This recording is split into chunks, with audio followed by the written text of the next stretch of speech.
Welcome sa Tagalog Horoscope, ang iyong gabay sa pang-araw-araw na buhay. Dito, hatid namin ang iyong horoscope araw-araw. Alamin kung ano ang naghihintay para sa iyo sa pag-ibig, trabaho, kalusugan, at swerte. Samahan kami para mas maunawaan mo ang mensahe ng universo para sa iyong araw. Huwag kalimutang mag-subscribe, i-like ang aming mga video, at i-share sa iyong mga kaibigan. Simulan natin ang araw ng may inspirasyon mula sa mga bituin.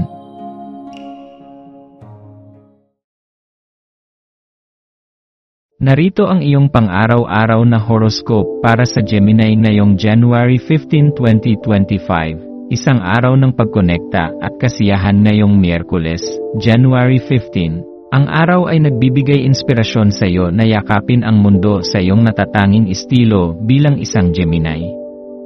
Ang iyong likas na kakayahang gawing masaya at masigla kahit ang pinakasimpleng sandali ay mas lalo pang tumitindi ngayong araw.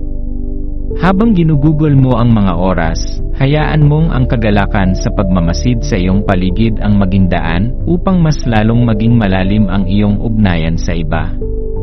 Hindi mo kailangang maghanap ng mga malalaking tagpo para magliwanag.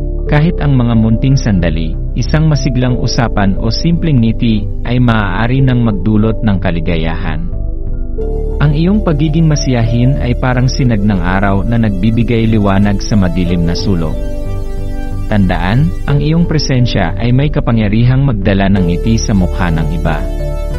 Pagpapalakas ng pagkakaibigan ngayong ika-negatibo 17 Lunar Day, hinihikayat kang pagtuunan ng pansin ang pagpapatibay ng iyong mga ugnayan.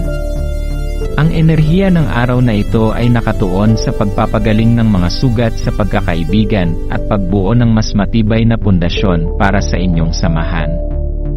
Ang iyong mapaglarong espiritu at mahusay na pakiramdam ng humor ay maaaring magsilbing susi upang maipakita ang tunay na damdamin at maalis ang mga harang sa komunikasyon. Huwag kang matakot magpahayag ng iyong pagmamalasakit at pag-unawa sa iyong mga kaibigan. Ang simpleng pakikinig sa kanilang mga saloobin ay may malalim na epekto sa kanilang damdamin. Sa pamamagitan nito, mas lalo mong maipaparamdam ang iyong halaga bilang isang kaibigan na laging handang sumuporta. Pagpapahalaga sa balanseng kumpiyansa sa ilalim ng buwan na nasa Leo, isang paalala na habang ang kumpiyansa ay isang mahalagang aspeto ng iyong personalidad, kailangan din itong bigyang balanse. Ang iyong likas na galing ay kayang magningning sa kahit anong sitwasyon. Ngunit tandaan na bigyan din ng puwang ang iba na ipakita ang kanilang mga talento. Subukang maging mas mapagmasid at magbigay pansin sa mga ambag ng iyong mga kaibigan o katrabaho. Sa halip na ikaw lamang ang magningning, gawing layunin na ipakita ang kagalingan ng buong grupo. Ang ganitong uri ng paggalang ay magpapatibay ng tiwala at pagmamalasakit sa isa't isa. Pagmuni-muni at inspirasyon habang dumadaloy ang araw, bigyang pansin kung paano naapektuhan ng iyong emosyon ang iyong kilos at pananaw.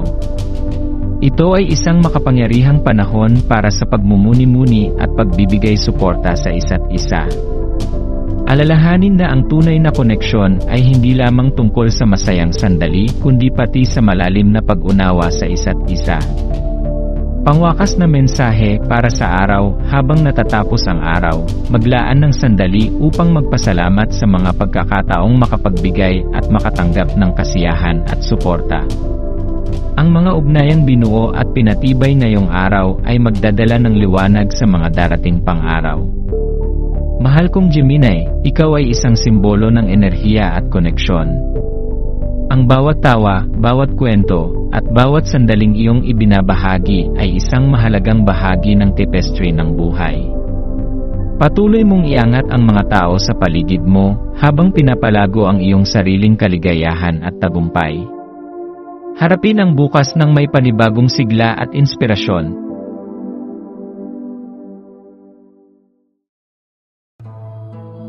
Maraming salamat sa panonood ng iyong horoscope ngayon araw. Naway gabayan ka ng mga bituin sa iyong landas. Huwag kalimutang mag-like, share, at subscribe para sa iba pang cosmic na kaalaman. Hanggang sa muli, manatiling konektado sa universo.